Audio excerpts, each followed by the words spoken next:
Swastiastu. Good morning, Excellencies, distinguished guests, speakers, and all participants.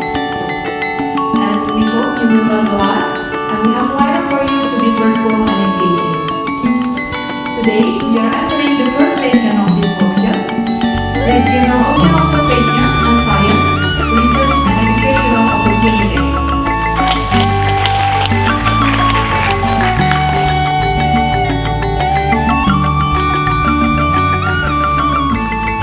Session.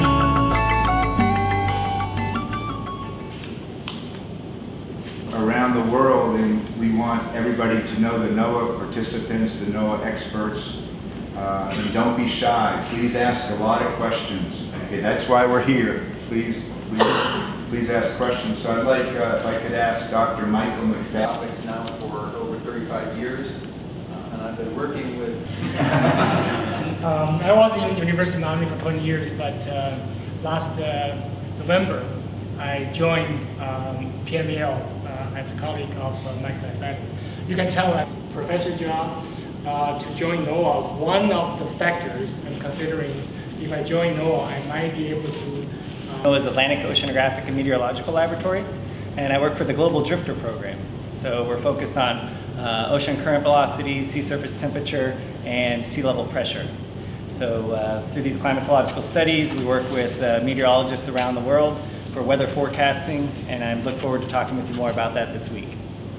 Thank you very much, Sean. Pleasure for me to be here. My name is Marina Timofeeva, and I'm with NOAA with Climate Services branch in National Weather Service.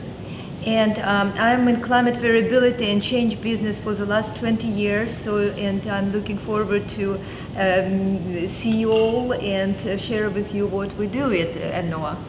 National Activities Office of the Research Branch. This is my second time out here for this workshop, and I'm looking forward to seeing you all again. Thanks. Thank you, Emily. May I invite? Thank you, Sid. I am Scott Glenn from Rutgers. I run one of the U.S. Integrated Ocean Observing System regional associations for NOAA. My specialty is new technologies, new ocean sampling technologies to improve ocean and atmospheric forecasts. So we've been doing this for 15 years in the U.S., and we're building up to national and international scales through the Global Ocean Observing System. And so I look forward to working with BMKG on the global part of what we do locally. Thank you very much, Scott. You can tell I'm not from NOAA because not only do I have a tie on, I'm wearing a full suit. Weather or climate or oceanographic expertise that I can contribute, but I find it really fascinating, so thanks for letting me join, and you'll hear more from me later. Okay. Thank you. Very much. Let's see. And then we'll break for morning tea after 2 presentations. We'll resume after tea with he'll be talking about subseasonal to seasonal forecasting using kind of forecast system. Then talk about MJO monitoring and prediction, and then Chief and Pa Safri will be making comments from the new has been rescheduled for Tuesday. So are there any comments? I know that the meeting will be kind of an intense one. So for some participants may. Okay, the 2015-2016. Next. Talking about the climate driving force in Indonesia. Indonesia is in the tropical area, so really impact to Indonesian climate.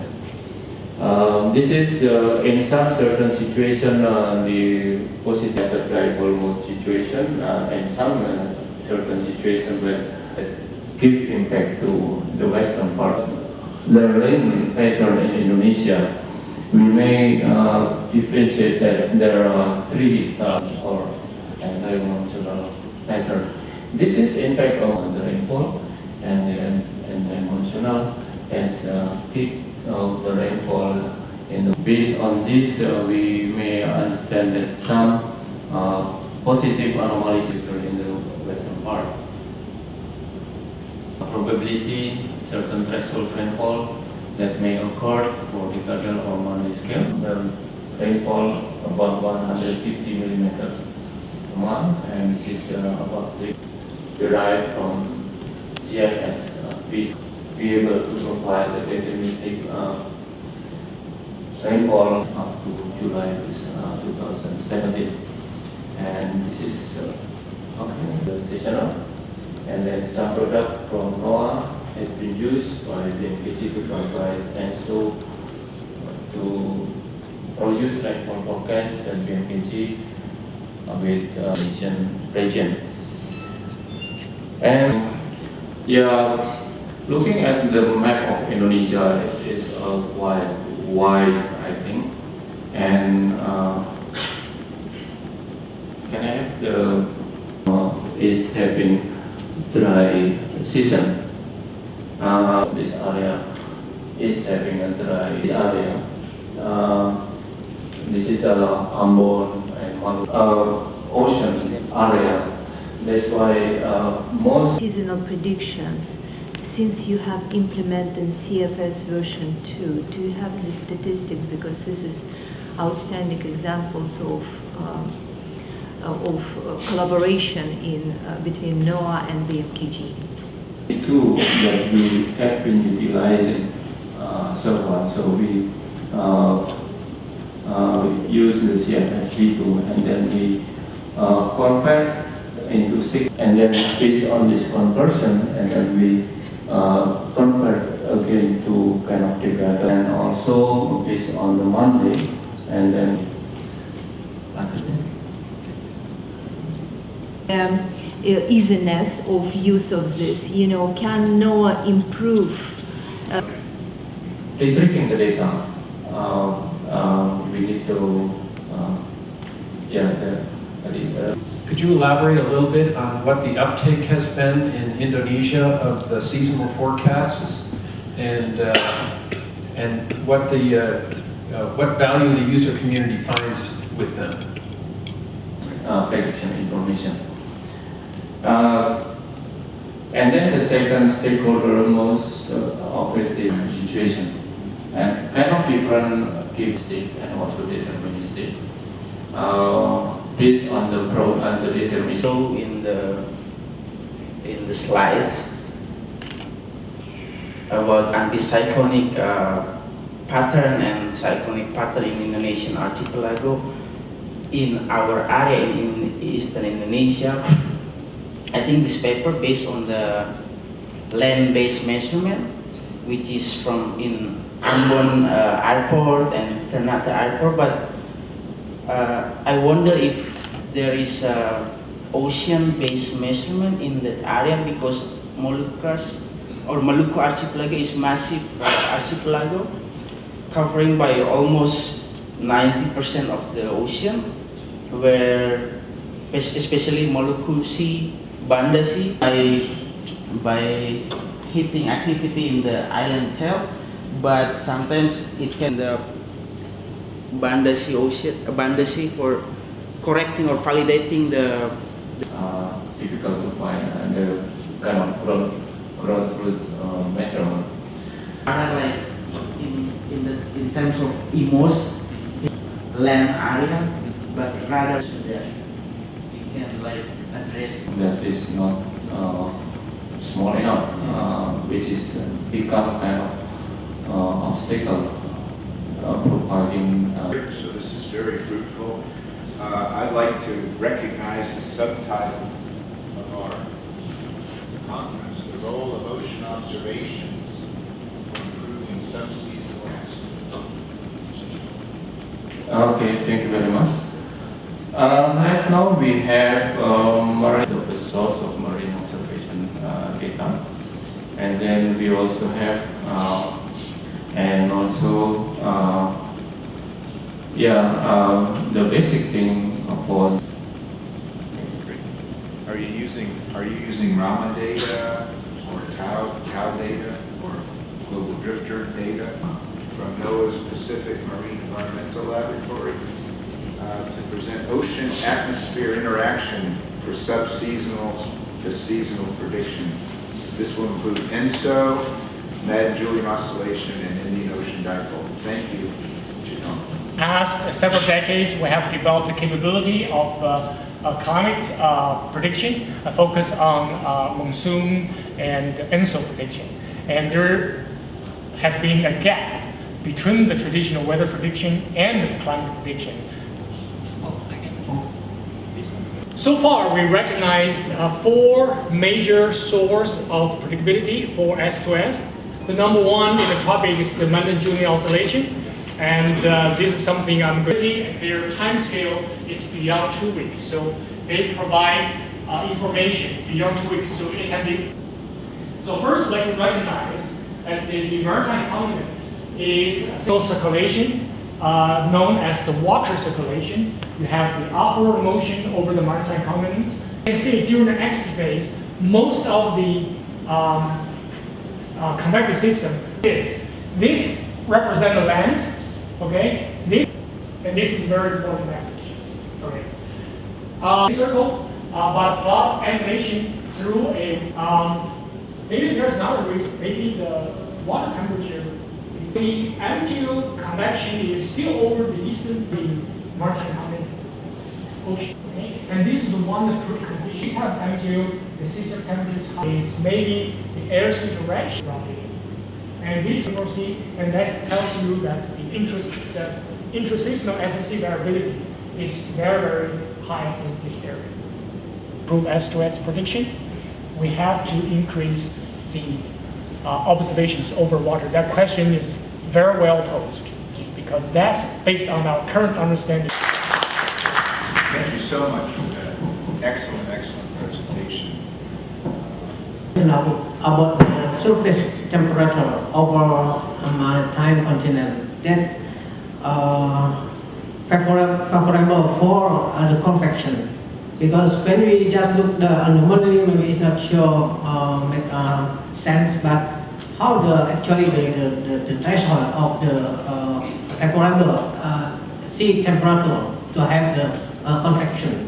Land sea position is there, but once convection starts over land, whether it propagates over ocean or stay over land, no matter how strong the mixture is, it does not have the cold water on the bottom. As you notice that it's only in Banda Sea and still in the middle of study. We do not understand it very well. As a matter of fact, if you look at the literature. Any questions? And the second is, what drives the flow of the NGO from the west to the east? Is there any horizontal heat difference or gradient that move the air particle, or there is a bathymetric difference between eastern part and western part? Simply remove the mountain and then let no time scale, right? Then you move from east. Okay, so they're quite different. That's number one. Reading it, but it looks like even though it's homogenizing the temperature, it's maintaining salinity structure with depth. And I was curious about what the mechanism is for mixing that mixes the temperature but maintains stratification and salinity. No, actually, the other. Not. That's right. The temperature still have the structure, but salinity is well mixed. Okay. And then the mechanism for measuring rainfall anomaly over the open ocean, all those areas. Oh, all the rainfall results are based on satellite measurement, satellite measurement. So it's a radar. It's a satellite radar, microwave. So microwave. Yeah. Okay. It's all combination. With several topical focus, but I still not the mention of the competing with the convection on the land. But I mean, anyway, all the extreme event in Indonesia who driven by NGO is normally really interacted with the scale of NGO itself within the short range phenomena in over Indonesia. How does it can be like interaction with the mechanism itself with the local system? I mean, in the land or in the island itself. Still a subject of research. So here I present is just one possibility based on our recent results. Temperature, for example, to mimic global warming, MGO becomes stronger. We resume at 11:20 with Dodo's presentation on conceptual of subseasonal to seasonal forecast in Indonesia. So if we could please take our break. Dapatkah Bapak menjelaskan kepada kami bagaimana tadi tentang presentasinya dan tentang topik apa saja yang Bapak sampaikan? Yang saya sampaikan tadi terkait dengan kapasitas BMKG dalam hal menyiapkan informasi iklim pada skala skala 10 harian sampai skala musim. Jadi apa saja yang sudah BMKG siapkan dalam menyiapkan informasi iklim ini, dan kemudian mekanisme bagaimana kita menyiapkan informasi itu dari pemanfaatan data model secara global, kemudian hal-hal yang kita lakukan di tingkat BMKG di kantor pusat, kemudian bagaimana informasi yang ada kita siapkan di tingkat pusat yang sifatnya skala nasional bisa didiseminasikan ke pengguna. Nah, di sini tentunya memerlukan interface dalam hal ini adalah stasiun-stasiun BMKG di tingkat provinsi untuk lebih melakukan downscaling untuk tingkat kabupaten dan tingkat kecamatan, sehingga informasi yang disiapkan BMKG pada skala nasional di tingkat pusat Jakarta itu kita harapkan bisa sampai ke pengguna di tingkat paling tidak ke tingkat kecamatan. Ya, terima kasih Pak. Can you explain what is your topic on your previous presentation? Okay, my presentation is on the role of Earth's interaction on the Mandan-Juni oscillation propagation through the maritime continent, and how this role is important to improve prediction on the subseasonal to seasonal timescale. Thank you. That's it? Yes. Oh, okay. Thank you. Okay. Very honored to be working with BMKG, and we want people to ask questions and really get the answers that you need from this expert team that's visiting Bali. So that's my objective, and if we run a little bit late, that's fine, I think. How it's work on our climate variability. So it is about the challenge next generation climate system on this term. So this is front of this the drawing and our task on BMKG is service to all stakeholders of the atmosphere 3 months BMKG. It is still yes, it is still in terms of time about the economy 10 years operation.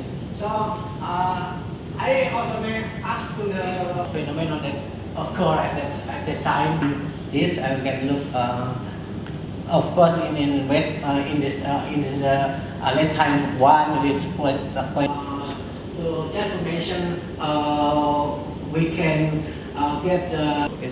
What's the main idea by using the 10 days period as a considerable period for making forecasts and analysis? Okay, because 10 days period is uncommon period that 10 days and 15 days is uncomparable period. Thank you. Need of the agriculture actually. At least at the time being when we develop 10 days, this can be help actually still help a farmer to start. Deliver in his presentation is just like an example, because S2S is just start around the terminology of S2S, because long time before we call it intra-seasonal. The S2S database just established in ACNWF and CMA, and they provide the free data in 1 degree resolution. But what we try to very closely with the health community, and there is a lot of heat and health products that we are investigating the option. I'm thinking that this might be a very good venue for further collaborations with BMKG as well. Governing factor of climate in maritime continent in Indonesia, and also the BMKG also has a slide on it. I just want to ask about how far the BMKG has effort to complete all this measurement or observation, toll or connectivity. And there are 11 harbors that BMKG improve this accuracy. Thank you. Our network from look like office to the remote, like just language. Now we have a program to establish the Your 40 minutes allocated. We greatly appreciate it. Thank you very much. I'll wrap up with summary. Only tomorrow, but what about it next week? And what about next month and so on? Right? And government also should make decision. Yeah. Earlier this year, last February, if I'm not mistaken, we had this and this histogram showed the result for short range forecast 1 to 3 days, but require those longer prediction. And experience more than 300 times in Indonesia, require for accurate and multi-time scale forecast, and then go into the end users. We have seen that NOAA has such as rescue agency and another. How can we do that in central or in BMKG? Those impact-based forecast in our area. What must we have gathered the information. We have made this kind of focus discussion, and also I think meteorology. So my question is, have you inventorized which disturbance factor will affect in each prediction related to the time? And what are the solutions to reduce the effect of those disturbance factors in terms of the model which you apply, and also the technology for the observation, because everything you need data to, of course, to increase your prediction. By observation, which is land, which we just divide into land, and then ocean, and then atmosphere. Yeah, those factors all influence, all impact the subseasonal forecast. Well, but that doesn't mean the only factor, but mostly, yeah. Of course, our climate also driven by the atmospheric condition as well. The services and on communicating existing capabilities and coordinating this better, especially I'm referring to recent initiative between event, and maybe we can just foster this communication process on a more routine and maybe operational basis, and maybe Vasila can. Yeah.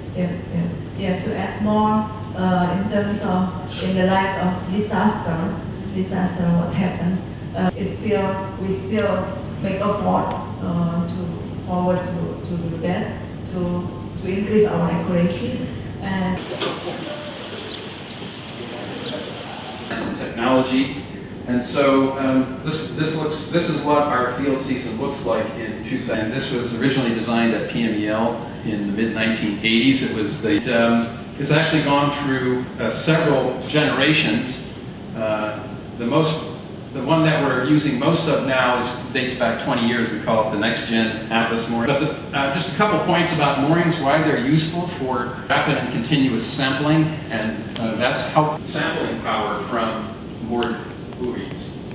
Also, we can provide instrumented tower for meteorological measurements. What's shown here are the winds. These are 5-day averages, and you can see them on. The Bay of Bengal has some of the warmest temperatures in the world ocean. 28 degrees is usual mass. That's causing sea level to rise, or rather sea level to drop, and the thermocline to rise. That is because they are the mechanism by which heat and mass are carried from the eastern imperatives. The second is we want to develop stronger links with operational analysis and forecasting centers because we have to in this region in collaboration with our partners. It is essential for maintaining Rama in the eastern Indian Ocean.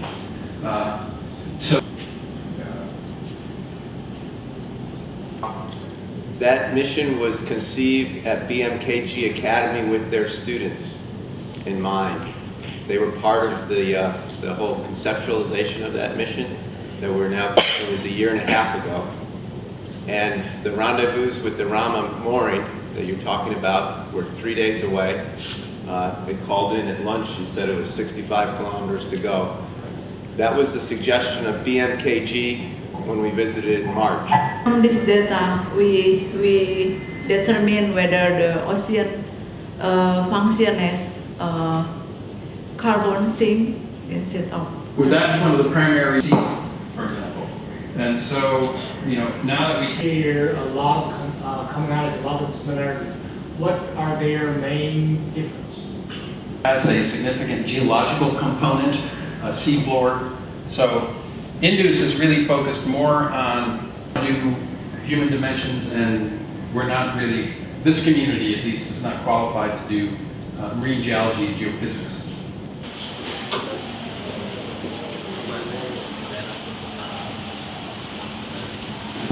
If I make any mistakes, I apologize in advance, and also Jerome is here, so he can answer any tough questions regarding NGO. Acts on the global scale pattern and how the current is the propagation of NGO from east, from west to east. As you can see, with no activity. You can see again the green shade represent enhancement vector activity and decay over Sumatra Island or Indonesian maritime continent, but some supercloud clusters continues its propagation to the east. Were you reading my presentation this morning? No. Oh, okay. Very fact. It's a subject for research. We do not understand well. We have several hypotheses, but we do not know exactly the reason for the variation. I have a question about the relationship between WBR put a warranted and use of intuition and experience will guide the forecast. And we examine the circulation features associated with the predicted rainfall anomalies, and more weight will be allocated in the process, and I think that we'll be ready for them for August 2017. And how high would be sufficiently good enough to have the skilled precipitation forecast? Okay, well, I think of seasonal forecasting, I think that as I have indicated, that's something that you find out only by looking at it. Different direction. Do you have any comment about that? No, I don't. Sorry. Okay. Thanks again. We'll so appreciate it. Thanks a lot. Okay, we'd like to move on.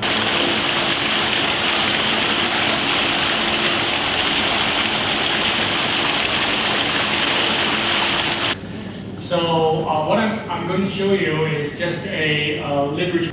I think currently we know monsoon is seasonal migration north and south.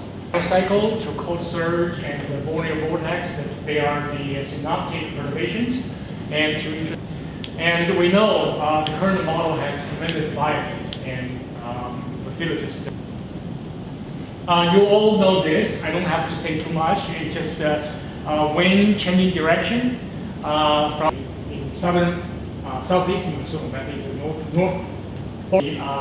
Satellite observed rainfall and migrate north and south. And you all know this interesting. The convection start overland and just propagate into the ocean. So very different. And this just shows the diurnal cycle and the ocean. This just shows the amplitude. Okay, I'm going to skip this. And let's move. And the other is Borneo vortex. So this on the bottom shows the wind pattern is each one, the vortex or surge will give you a rainfall amount. But they do not happen all the time together. And so this is a great combination of some of the things that work on the West Coast and some of the things that work on the East Coast can all be brought to bear on the varying topography in this region. It's a wonderful place to work. Thanks, Scott, for that